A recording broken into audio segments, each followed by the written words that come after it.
Hi, this is Russ Andersson. Today we're going to look at matching an anamorphic shot to a Lidar scan. Most of this process applies equally well to tasks such as matching a drone shot to a 3D building model. Here, the source images are from an iPhone 13 Pro with a Moment 1.33x anamorphic lens, and the Lidar scan is from the Polycam application on the iPhone. It's not exactly a big budget production, but the fundamentals are the same.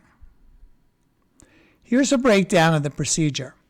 It not only aligns the solve to the mesh, but uses the mesh to determine the best lens distortion values for the anamorphic lens. We'll describe each step in more detail as we perform this process. We're ready to import the model. If possible, obtain a textured mesh Lidar scan rather than just a point cloud. A textured mesh makes later alignment much easier. If you are exporting your 3D model from an animation package, you should export the 3D model in your desired position, orientation, and scale.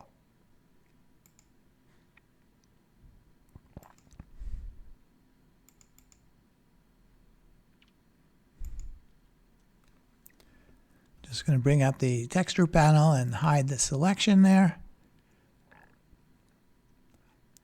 This mesh has had some garbage removed from it, and it already picks up its texture map file name from the OBJ file, so we don't have much work to do with that.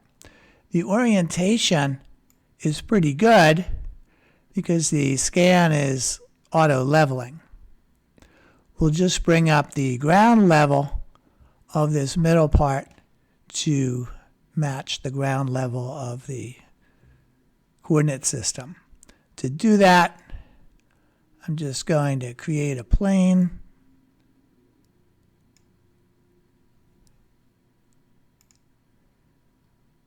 Now just bring up our scan until the middle hits ground level. You know, as you expect, the stairways aren't completely level for good drainage.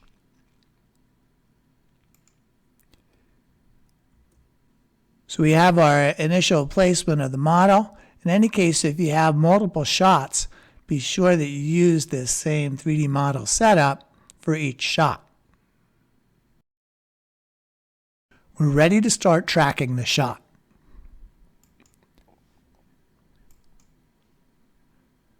Let's hide the mesh itself for now, and we'll make some adjustments to the auto tracker parameters. We'll get fairly many trackers, and we want to have quite a few per frame so that we can do the lens distortion calculations for the anamorphic lens. We're also going to change these blip sizes to compensate for the relatively high resolution of the shot and its periodic motion blur because it is a handheld shot. So without this, the number of trackers drops near zero on some frames during rapid camera motion. So adjusting these blip sizes is a more subtle method than blurring or downsampling the shot.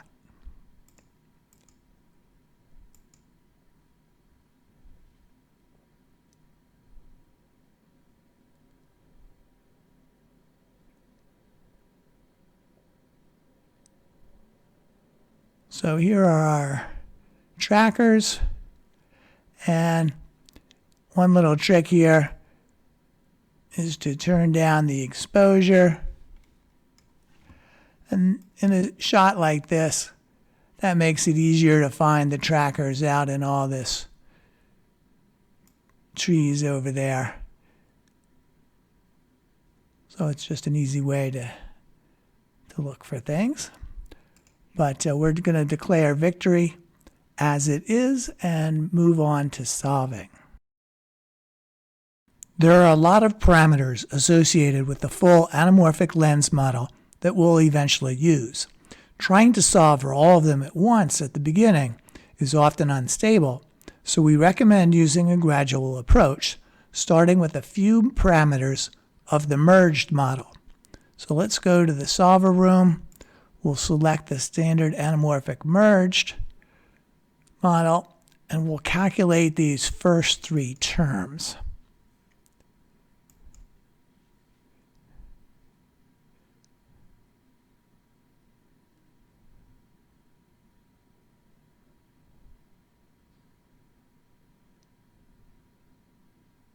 So that is our very first solve with just those few parameters. Now, it's a good idea. We haven't done any real tracker cleanup. So let's just see what we've got. And you'll notice that there are some pretty high errors in there on some of the things.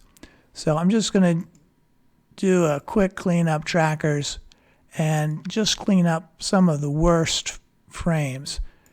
Because this is an initial solve that just has a couple of the distortion parameters, we don't want to be trying to be too fine about, killing off trackers before we've got an actual accurate solve.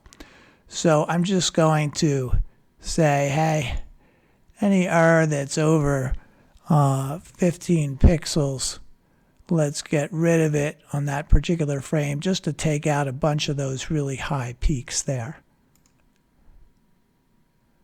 So that just makes it a little bit cheerier, make sure those peaks don't really throw things off quite that much. So with that, let's go back to our solver, and now we're going to start computing all the rest of these here. And furthermore, we'll go over and compute these other anamorphic parameters as well. And the sequencing of this is all, open to interpretation and experimentation on any individual shot. If you don't have that many trackers, you might have to go through these a little bit at a time. But when you do that, then it does tend to commit to some values that may ultimately turn out to be not the best. So here we did the first couple, and now we're going to get really all the rest of these in this merged model just right now. So that runs through pretty quickly. You can see that the error has dropped a bit. And now we can go and switch to the full model that has different coefficients for the x and y polynomials.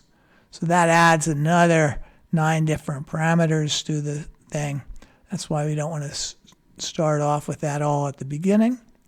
But now we can just start from those initial values and go and tune them up. And now you'll see that there's some notably different values between the x and y, and the other values change a bit as well in this process also. So we're going to use this now as our initial solve for the next stage, and then this solve is based solely on the tracker data itself. Now we're ready to align the solve to our Lidar mesh. Let's get started.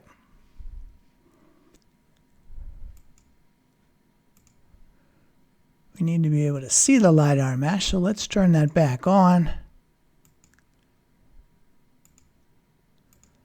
And we're going to work from the camera and perspective view, but just before I do that, I'll point out, you can notice how the solve and the Lidar mesh are currently in a lot different locations. So that's what we're working to address here.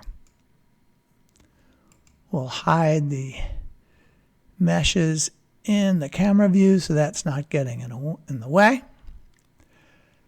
Our idea now is to pick out some trackers in the shot itself, in the solve, and constrain them onto the appropriate location on our Lidar mesh, which we've already located. I'll point out having the Lidar mesh here rather than just a point cloud does make this process easier. So I'm just going to pick out one of those trackers there on the lower part of the step.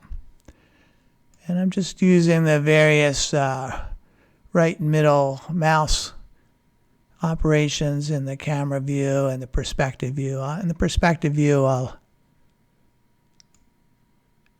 use these buttons here just to make it a little easier for you to see what I'm doing.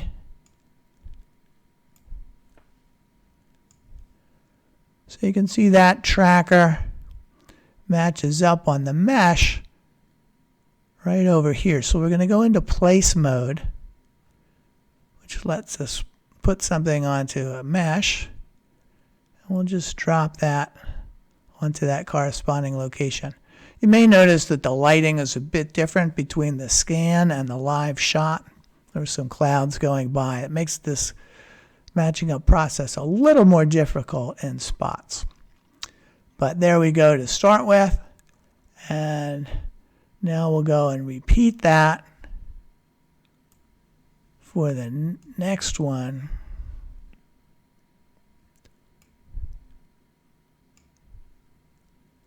So again, we'll select a tracker and we'll just put it onto the mesh at the corresponding location. Now, with those two initial ones, that's good, but now we need to move further down into these stairs so that we have an adequate constraint over the length of the solve and over the length of the Lidar scan. So that's going to make it require a bit more moving around to track down the right spot.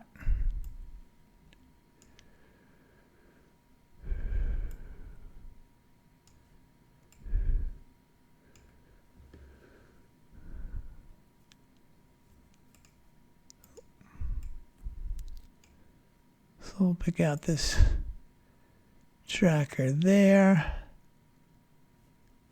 Let's see. Pick a little less blurry spot. There it goes. Now move even further into that top step.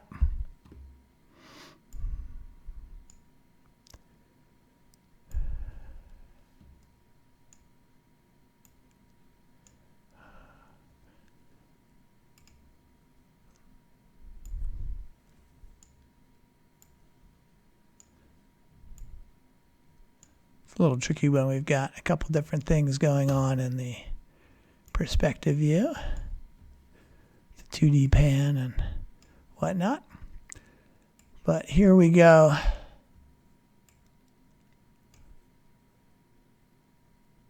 With another tracker. Oops, we're back in navigate mode. Let's go back into place. And so that goes out there. So now we have 4 different trackers throughout the length of the shot. We're ready to go to the solver again and actually line it up. And at this point, we're going to keep the constraint checkbox off. All we're looking to do is a basic alignment of the existing solve to the Lidar mesh. And you can see in the views up there that we've now done that. Once the initial Lidar alignment has been done, it's easier to place additional trackers. We can work exclusively in the perspective view.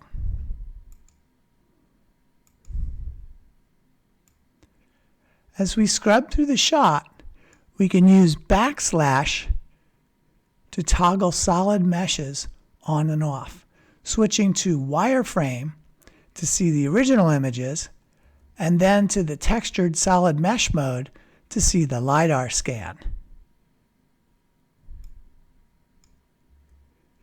That makes it easy to spot misalignments between the shot and the scan, though we need to ignore any lighting and shadowing changes. We want to place additional trackers so that the distortion coefficients can be updated to make the solve match up better. We look for the feature a tracker is tracking in the real image, then look for that feature on the mesh surface.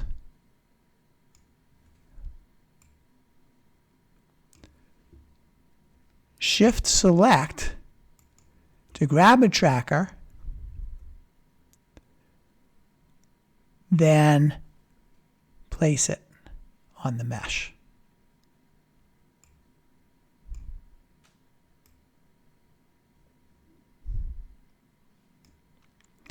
You may need to add supervised trackers to particularly important locations that you want to constrain.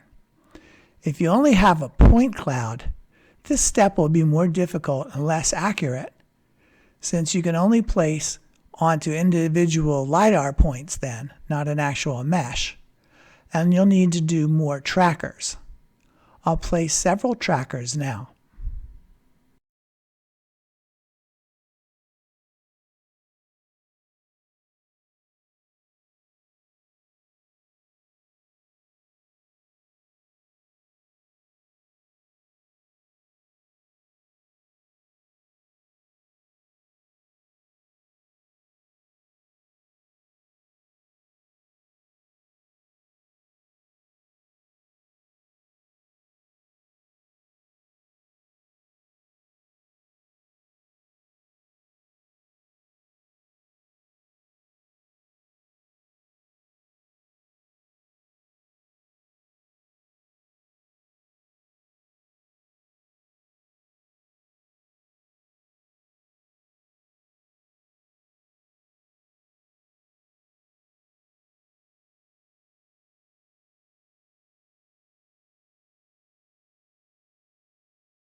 I've added a bunch more points.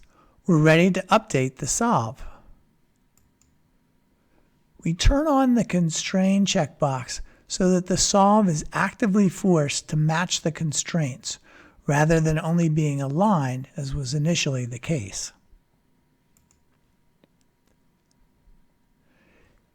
The HPIC's error has increased a little at this stage as we're pulling the solution away from its unconstrained optimum. But let's look at the coordinates room. Here we see all the errors. If I undo that last solve, you see initially the errors were quite high, but now after this last solve, they're actually quite low. And that's the distance between the solve tracker locations and their positions on their Lidar mesh. The solve is fitting the mesh much better. Keep in mind that the solve is forced to match not only the real world, but also the errors in the scan and any rolling shutter effects. I can scrub through the shot and flicker back and forth to assess the match. I'll hit the J key to turn off the trackers to reduce clutter.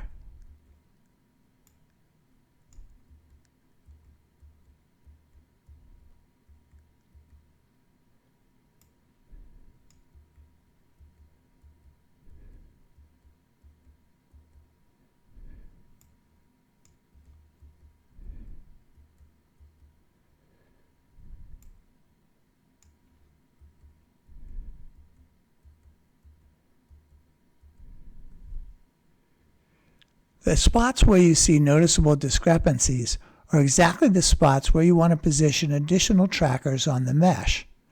If there aren't trackers there, you can add them using supervised tracking.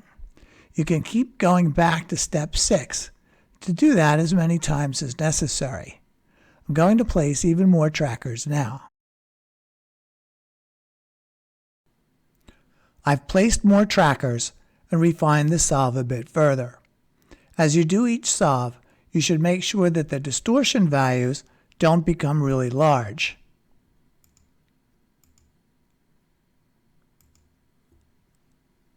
You should also check that the lens room grid doesn't develop any strange kinks. Meanwhile, in the coordinates room, you can see that the individual errors start going up, just like the HPICS value has, as the scene gets more over-constrained, even though the solve matches the scan better overall. If any of the trackers have dramatically higher error, you might want to check that it is placed correctly. Eventually, you'll either get a solve that's good enough or reach a point of diminishing returns on your effort. Here, I should have kept the shutter time short to reduce motion blur. How good of a match you can achieve is limited by how well the lens can be described by the lens model. You also should be concerned about the accuracy of your 3D model. The Polycam software talks about accuracy up to 2%. That's not great for match moving. You're matching the errors in the Lidar scan. Let's look up close.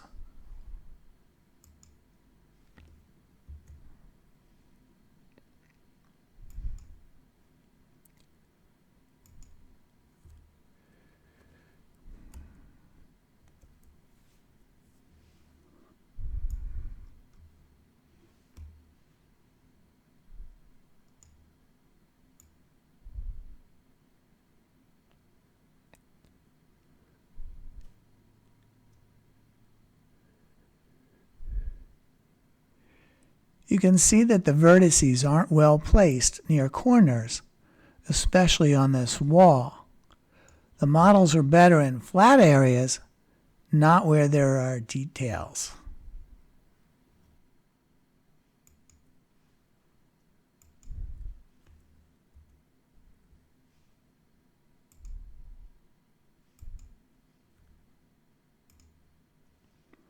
You should also be concerned about the effect of rolling shutter. It affects every shot to some degree, no matter what the camera motion or speed is. It's best to have previously determined the camera's rolling shutter value so that calculating it doesn't interact with the solve. Either way, if a rolling shutter value is necessary for a good solve, rendering 3D elements with simulated rolling shutter is a good idea. You should always keep sight of what is supposed to be done to the shot to avoid concentrating on unnecessary features. In some cases, you might consider rigging up the Lidar scan for geometric hierarchy tracking, driven by some trackers in the match move, and use that to make the scan match the actual shot footage. As you've seen, matching shots exactly to a Lidar scan is a substantial task requiring attention to detail. There aren't any extra special techniques required, just the use of various SynthEyes tools in an organized way. This has been a long tutorial with a lot of steps. It's better to try to absorb the ideas first and then how to achieve them, rather than trying to memorize individual button pushes. Thanks for watching.